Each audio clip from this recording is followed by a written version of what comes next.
11LS série 53. Question 1. En notation scientifique, 4 fois 10 puissance 5 divisé par, parenthèse, 8 fois 10 puissance moins 5. Alors déjà, on peut écrire ça sous forme de fraction.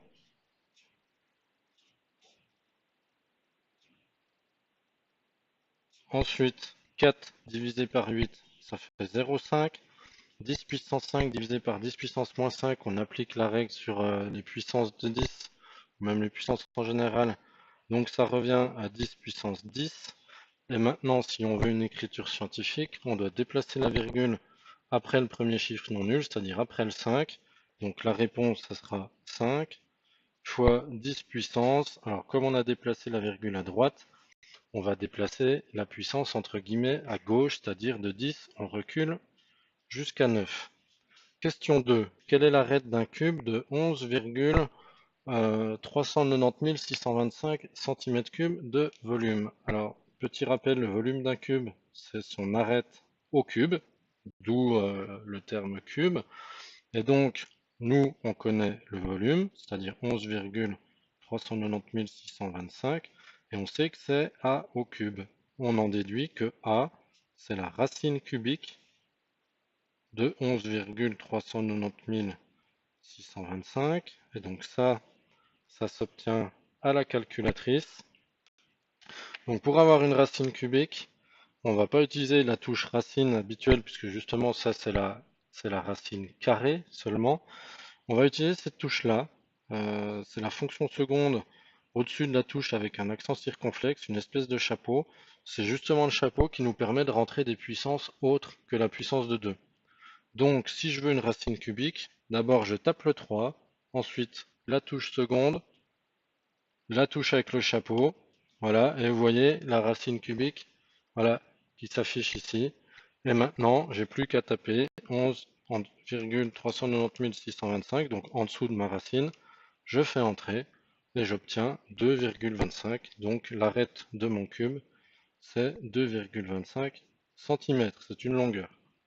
Troisième question. Que vaut l'expression moins 2 fois A fois B fois C, puisque quand tout est collé, c'est des multiplications, avec A égale 13, B égale moins 5,2 et C égale moins 11. Alors, on va remplacer. Donc, on a déjà le moins 2 qui est ici. Ensuite, A, on remplace par 13, donc fois 13. B, on remplace par moins 5,2. Donc, dans ce cas-là, on met entre parenthèses comme ceci. Et puis, fois C, c'est-à-dire fois moins 11. Donc, à nouveau, entre parenthèses. Ici, nous avons une multiplication. Il y a 1, 2, 3 facteurs négatifs. 3 est un nombre impair, donc le résultat sera négatif. Et ensuite, on n'a plus qu'à faire 2 fois 13 fois 5,2 fois 11. Alors, on en profite que c'est une série avec calculatrice. On tape à la calculatrice et on obtient 1487,2. Je ne le montre pas, je pense que ça, il n'y a pas de problème.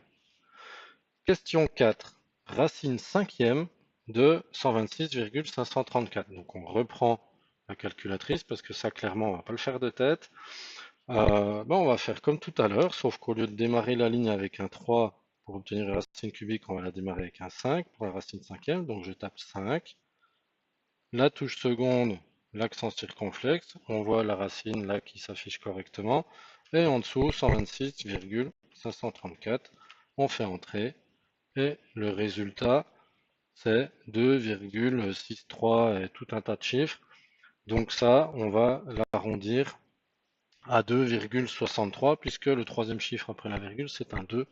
On s'arrêtera à environ donc 2,63.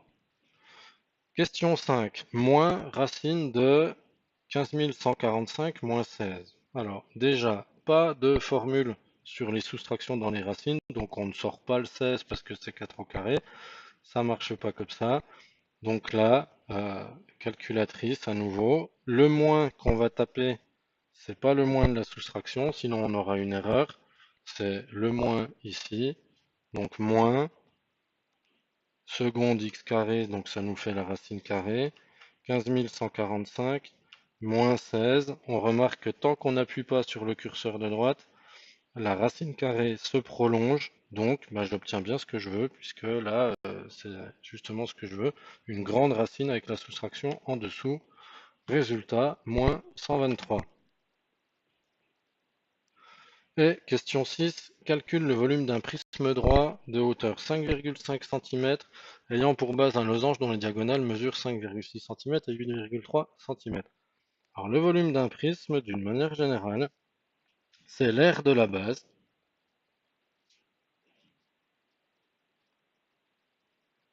multiplié par la hauteur. Et du coup, suivant la forme de la base, il va falloir adapter la formule. Ici, c'est un losange. Un losange, comment on obtient sa surface? En faisant le produit de la grande diagonale par la petite, en divisant le résultat par 2, et puis, du coup, on multipliera par la hauteur pour avoir le prisme. Donc, 8,3 fois 5,6. On peut écrire dans l'autre sens, hein, puisque là, pareil, c'est une multiplication, ça n'a pas d'importance. Multiplier le tout par 5,5 égale, et là encore, on en profite, hein, la calculatrice. Donc 8,3 multiplié par 5,6 multiplié par 5,5, le tout divisé par 2, on obtient 127,82. C'est une valeur exacte, hein. On a une virgule, mais il n'y a pas d'arrondi. C'est exactement 127,82. C'est un volume, tout était en centimètres, donc ça sera des centimètres cubes.